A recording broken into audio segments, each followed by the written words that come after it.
શેઠ CM Shah કન્યા વિદ્યાલય થરા ખાતે શાળા પ્રવેશોત્સવ અને કન્યા કેળવણી મહોત્સવનું આયોજન કરવામાં આવ્યું. રાજ્ય સરકારના શિક્ષણને પ્રોત્સાહન આપવાના અભિગમ અંતર્ગત શાળા પ્રવેશોત્સવ અને કન્યા કેળવણી મહોત્સવનું વિવિધ શાળાઓમાં આયોજન કરવામાં આવ્યું છે.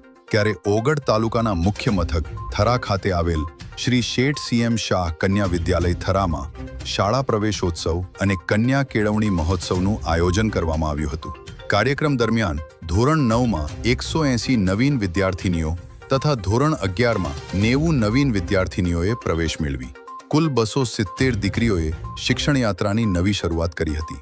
આ કાર્યક્રમનો મુખ્ય ઉદ્દેશ વધુમાં વધુ બાળકોને શાળામાં દાખલ કરવા, બાળકોના શિક્ષણને પ્રોત્સાહન આપવા તેમજ શિક્ષણ પ્રત્યે જનજાગૃતિ ફેલાવવાનો છે. આ કાર્યક્રમ દરમિયાન શેઠ સીએમ શાહ કન્યા વિદ્યાલયમાં ગુજરાત રાજ્ય સંસ્કૃત બોર્ડ દ્વારા સંસ્કૃત કક્ષ મંજૂરી આપવામાં આવી હતી.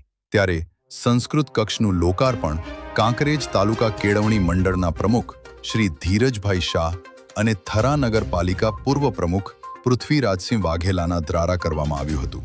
પૃથ્વીરાજસિંહ વાઘેલા દ્વારા નગરપાલિકાની ગ્રાન્ટમાંથી શાળાના વિકાસ કાર્યો માટે 5 લાખ રૂપિયાની ગ્રાન્ટ ફાળવવા માટેની જાહેરાત કરવામાં આવી.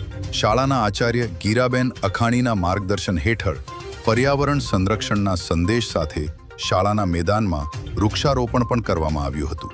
આ પ્રસંગે શ્રી ધીરજભાઈ શાહ અને થરા નગરપાલિકા પૂર્વ પ્રમુખ પૃથ્વીરાજસિંહ વાઘેલા, થરા નગરપાલિકાના ચીફ ઓફિસર શ્રી બાબુભાઈ જોશી, થરા ભાજપ મહામંત્રી રાઘવભાઈ જોશી, મહાનુભાવો, અધિકારીઓ, શિક્ષકો અને ગ્રામજનોની ઉપસ્થિતિમાં નવા વિદ્યાર્થીઓનું તિલક કરીને અને મીઠાઈ વહેંચીને સ્વાગત કરવામાં આવ્યું હતું.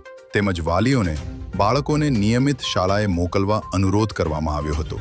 આ પ્રસંગે શિક્ષણના મહત્વ અંગે માર્ગદર્શન આપવામાં આવ્યું હતું અને સર્વે વિદ્યાર્થીઓને ઉજ્જવળ ભવિષ્ય માટે શુભેચ્છાઓ પાઠવવામાં આવી હતી.